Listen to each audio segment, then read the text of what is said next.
What's going on, Port fans? Welcome back to another video on my channel, and today we're going to preview Port Adelaide's round 21 clash against the West Coast Eagles, which will take place on Saturday afternoon at 4:05 PM. Adelaide Oval, so make sure you get to the game and support the boys. Let's have a look and see what this game looks like it's going to bring, because it's going to be an absolute beauty. One of the most important games of Port Adelaide's 2018 season will take place this Saturday. Twilight, it's going to be an absolute beauty against the West Coast Eagles, and we have to be up for the challenge because this is do or die for our season. I know that there's still 3 games to go, and we're still we're in a pretty good spot, even though the last month or so hasn't been the best results that we would have wished for. But the thing is, Port fans, we're still in with a chance. We have our destiny in our own hands, and it all takes place on Saturday. This is the biggest game of our year. This is one of the biggest games we've had under the Kenningley tenure in the last 5 years. So this is a simply must-win game. I know it's hard to think we're playing second spot on the ladder. They are decimated with injuries. So whatever takes place on Saturday, the end result has to be that we are on top and winning. Because if we don't, then we have a very, very big chance of not making the 8. And after the season we've had, I feel like we still deserve to be there. We've had a couple of bumps in the road, but it's because of this season being so close, you can't make these bumps a normality. It has to be 100% commitment, 100% consistent all the way through. Seems like Richmond have done it. Collingwood have been pretty good. West Coast, it's now time for Port Adelaide to stand up and say we belong in the top 4, in the top 8, and we deserve to play finals. Most importantly as well is the fact it is time to break the hoodoo. We have not beaten West Coast at the Adelaide Oval since we started playing here, playing there in 2014. All of these games have been under 10 points. That's insane. These games of footy that have the same storyline as well, copied and pasted for each year. 2015, we got off to a slowish start. West Coast led the whole day, we came back. 2016, same thing happened. West Coast got off to a good start, we had to fight our way back, and in the end, we just fell short. 2017, first time we played at the Adelaide Oval, it was the same thing. We were down by 5 or 6 goals, came back and got within 2 goals. And then obviously what happened in the elimination final last year was an absolute heartbreaking moment for our footy club, for our fans, players and everyone involved. And I think it's time for revenge because the hoodoo has to be broken, I reckon. Having a heartbreak like that, to see our team go down that way, not only, as I keep saying, is heartbreaking, but the other thing as well is the fact that this fuels the fire.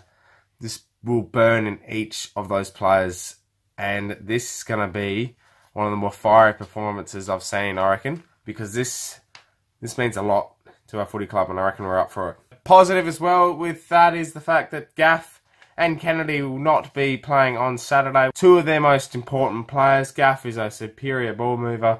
Kennedy is their key target up forward. Both not playing this week, which means the sole focus has to go on Jack Darling, and I reckon the perfect person to star and play on this bloke will have to be Tom Jonas.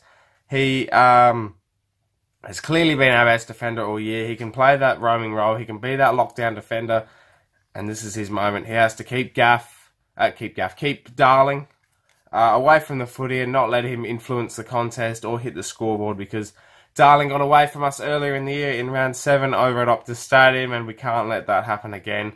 And, you know, Gaff and Kennedy both started last time we played them, so it helps having those 2 key players out, but they've still got some firepower in their team. Luke Shuey, they've got McGovern, Darling, as I mentioned before, Jamie Cripps up the forward line as well.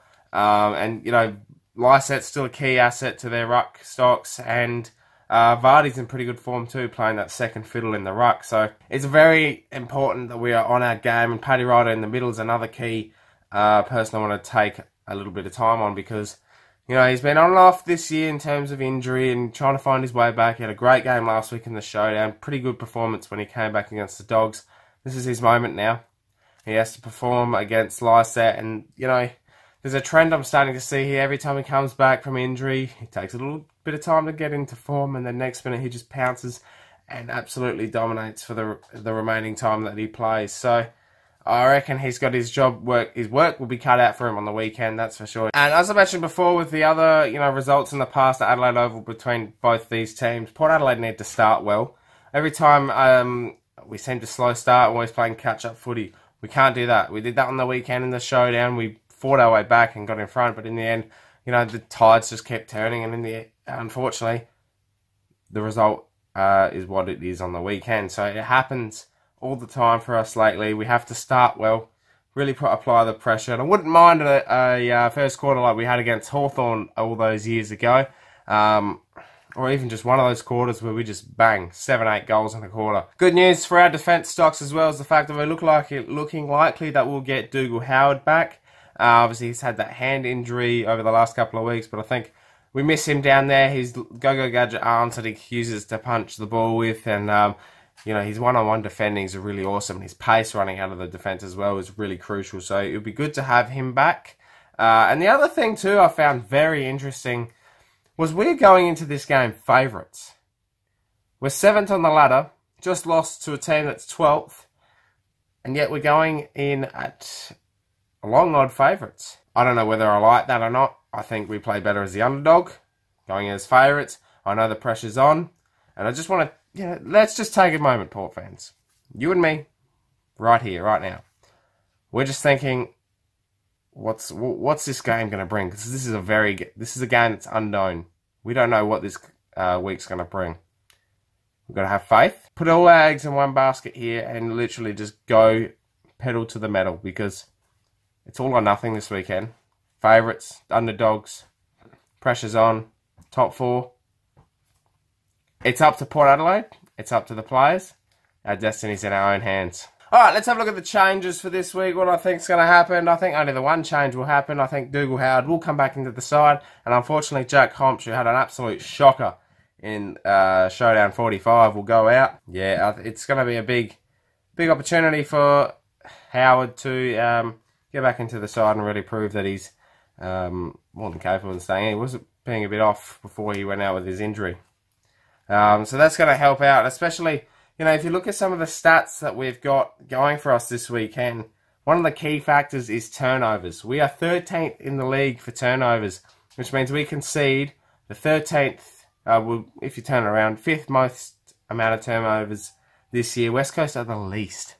They are the least turnover team in the competition. That is even before Carlton, St Kilda, Brisbane. That's insane. So we have to use the ball effectively. The key thing for us as well is coming out of the middle. Clearances are going to be a big thing. We're 2nd in the league for clearances, and West Coast are 11th. That's a key factor on the weekend that we're going to have to really utilise. And the other crucial thing as well is tackles.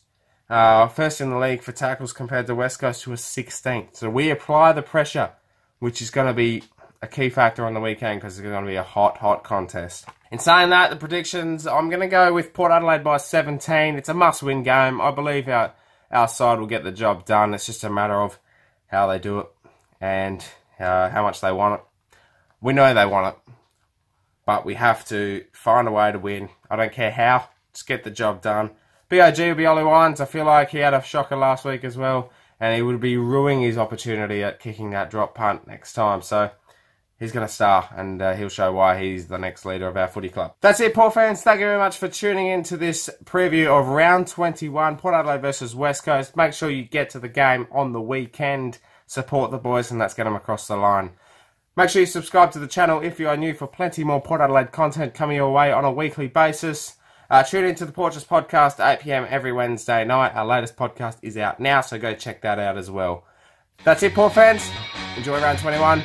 My name's Anthony, and as always, can the pair.